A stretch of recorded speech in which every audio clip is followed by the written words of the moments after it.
Assalamualaikum warahmatullahi wabarakatuh. Perkenalkan, saya Lumeni Azara dengan NIM 208230003. Di sini saya akan menjelaskan tentang pembahasan soal termodinamika.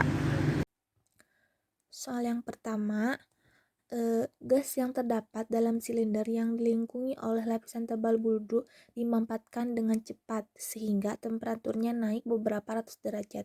Nah, apakah sudah terjadi pemindahan kalor dan apakah kalor gas itu bertambah? Beri penjelasannya. Nah, jadi ada suatu silinder. Di dalam silindernya itu terdapat gas. Nah, setelah itu si silindernya itu dilingkungi oleh lapisan tebal buldu, terus dimampatkan dengan cepat sehingga temperatur gasnya itu naik beberapa ratus derajat. Nah, pertanyaannya apakah sudah terjadi pemindahan kalor dan apakah kalor gas itu bertambah? Nah, menurut saya itu tidak terjadi pemindahan kalor dikarenakan ini merupakan sistem terisolasi, di mana sistem terisolasi ini merupakan sistem yang sangat tertutup rapat dan terpisah dari lingkungannya, serta tidak memungkinkan adanya pertukaran materi ataupun kalor dari sistem ke lingkungan ataupun sebaliknya, sehingga bludru tersebut tidak akan terasa panas gitu, jadi nggak meresap gitu, nggak meresap ke bludru. Nah, selanjutnya pertanyaan yang kedua, apakah kalor gas itu bertambah? Kalor gas itu akan bertambah. Eh, em- Emang apa di soalnya itu kan udah disebutkannya bahwa temperaturnya naik beberapa ratus derajat dan gas itu serta gas itu merupakan gas partikel renggang di mana bila gas dimampatkan suhunya itu akan naik. Pertanyaan nomor 2, jumlah air dalam danau ditambah oleh sumber air di bawah tanah, oleh aliran sungai, dan oleh hujan. Jumlah air bisa berkurang karena terjadi berbagai aliran keluar dan penguapan. Pertanyaan A, apakah tepat jika kita bertanya berapa banyak hujan dalam danau itu? Nah, pertanyaan B, bukankah lebih baik dan lebih masuk akal jika kita bertanya berapa banyak air dalam danau yang ditimbulkan oleh hujan? Dan pertanyaan C, konsep apakah yang analog dengan hujan dalam danau? Menurut saya poin A itu tidak tepat karena kita tidak bisa menghitung ada berapa banyak hujan yang turun dari awan ke dalam danau itu. Dan pertanyaan B kurang tepat karena lebih tepatnya itu kita bertanya berapa volume air dalam danau yang ditimbulkan oleh hujan. Akan tetapi air di dalam danau itu bukan hanya air hujan saja, tetapi ada juga sumber air di bawah tanah. Terus ada air oleh aliran sungai. Jadi sulit untuk dihitung berapa volume air yang ditimbulkan oleh hujan karena sudah bercampur gitu. Dan poin C, menurut saya konsep itu yang analog adalah siklus hidrologi, di mana air hujan yang berasal dari bumi yang dinaikkan oleh atmosfer ketika mencapai titik jenuh turun lagi ke bumi. Jadi akan kembali lagi gitu ke bumi. 0,5 kg gas di dalam ruang silinder piston melakukan suatu proses di mana hubungan tekanan dan volumenya adalah sebagai berikut. PV0 sama dengan konstan. Tekanan dan volume awalnya adalah 2 bar dan 0,2 meter kubik dan volume akhirnya adalah 0,4 meter kubik.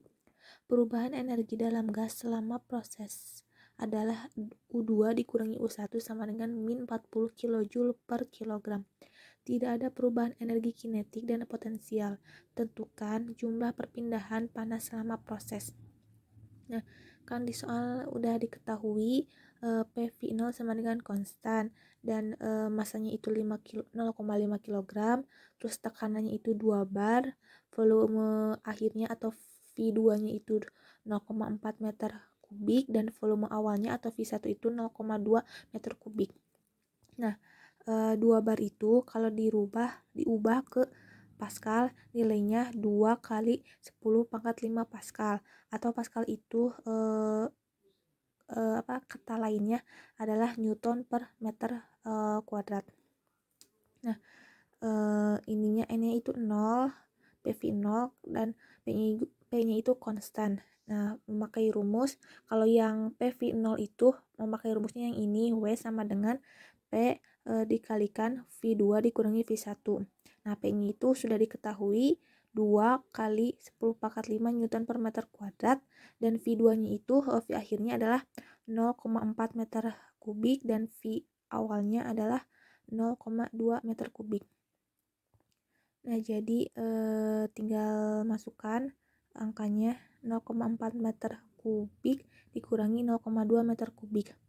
0,4 meter kubik dikurangi 0,2 meter kubik itu hasilnya 0,2 meter kubik. Nah, jadi dikalikan 2 kali 10 pangkat 5 dikalikan 0,2. Nah, ini meternya dicoret. Ini kan meter kubik dan ini meter kuadrat dicoret. Tinggal satuannya itu Newton per meter. Jadi 2 kali 0,2 sama dengan 4 kali 10 pangkat 4 Newton per meter. Atau kata lainnya Newton per meter itu Joule. Jadi 4 kali 10 pangkat 4 Joule diubah ke kilojoule menjadi 40 kilojoule. Nah, yang kita tanyakan itu jumlah perpindahan panas. Jumlah perpindahan panas itu adalah Q. Jadi kita pakai rumus delta KE ditambah delta PE ditambah delta U sama dengan Q kurangi W. Nah, kenapa ini delta KE sama delta PE-nya dicoret? Karena di dalam soal sudah disebutkan tidak ada perubahan energi kinetik dan potensial, makanya dicoret. Jadi tinggal delta U sama dengan Q dikurangi W. Nah, di mana delta U itu rumusnya massa dikalikan U2 kurangi U1. Nah, sama dengan Q dikurangi W. Nah, massanya sudah diketahui 0,4 kg. Terus U2 dikurangi U1-nya itu min 40 kJ per kilogram. Sama dengan Q dikurangi W-nya tadi sudah dihitung adalah 40 kJ. Nah, 0,5 dikalikan min 40 hasilnya min 20. Nah, kilogramnya ini dicoret. Jadi tinggal kilojoule. Jadi min 20 kilojoule sama dengan Q sama dengan 40 kilojoule. Nah, ini pindah ruas ya. Min 20, min 40 kilojoule-nya pindah ruas menjadi positif. Jadi min 20 kilojoule ditambah 40 kilojoule sama dengan Q. Hasilnya 20 kilojoule. Jadi jumlah perpindahan panas atau Q-nya itu sama dengan 20 kJ.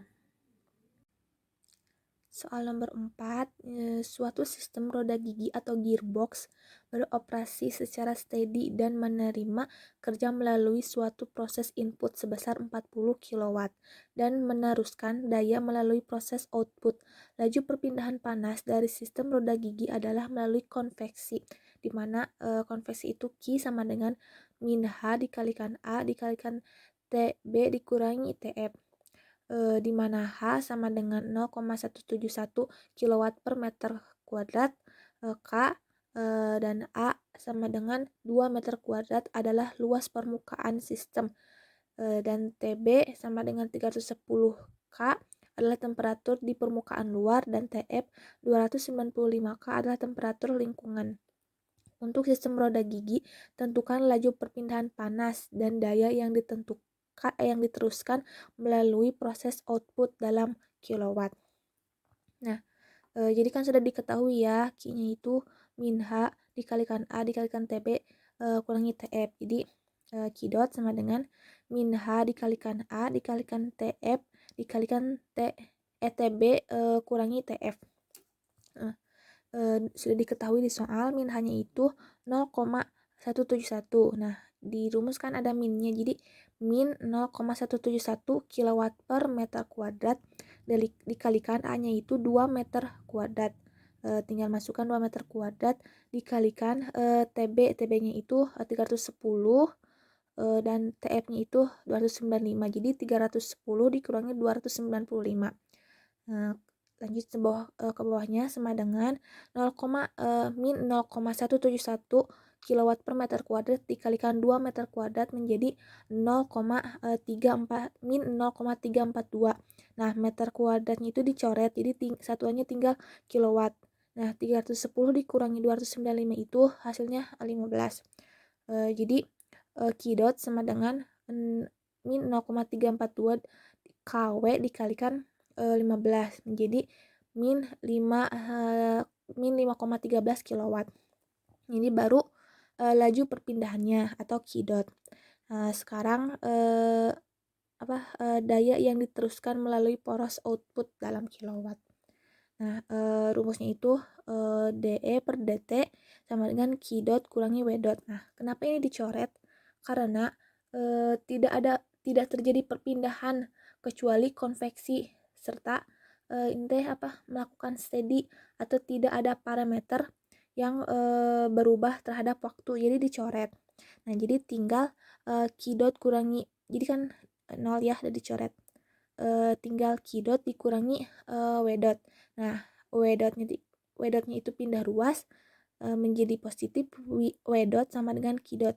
Jadi nilai W dot itu sama dengan nilai Q dot, yaitu min 5,13 kW.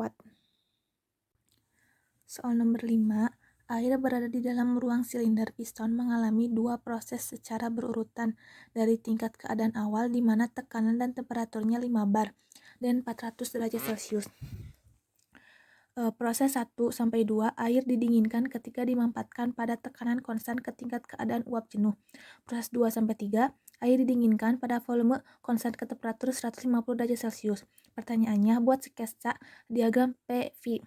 Dan yang kedua, untuk keseluruhan proses tentukan kerjanya dalam kilojoule jika volume awalnya 0,5 meter kubik dan volume akhirnya 0,8 meter kubik. Nah, sketsanya seperti ini. Nah, ini proses 1 dan 2. Kenapa arahnya ke kiri? Karena kan di soal disebutkan bahwa air didinginkan ketika dimampatkan pada tekanan konstan. Nah, berarti tekanannya konstan, yaitu 5. Dan dimampatkan berarti volumenya itu akan mengecil, makanya arahnya ke kiri. Dan proses 2 dan 3 itu air didinginkan pada volume konstan ke temperatur 150 derajat Celcius. Volumenya konstan, berarti tetap di sini. Dan suhunya itu menjadi 150 derajat. Makanya arahnya ke sini. Nah, 150 derajat. Ini arahnya karena konstan, jadi gak ke kanan, gak ke kiri.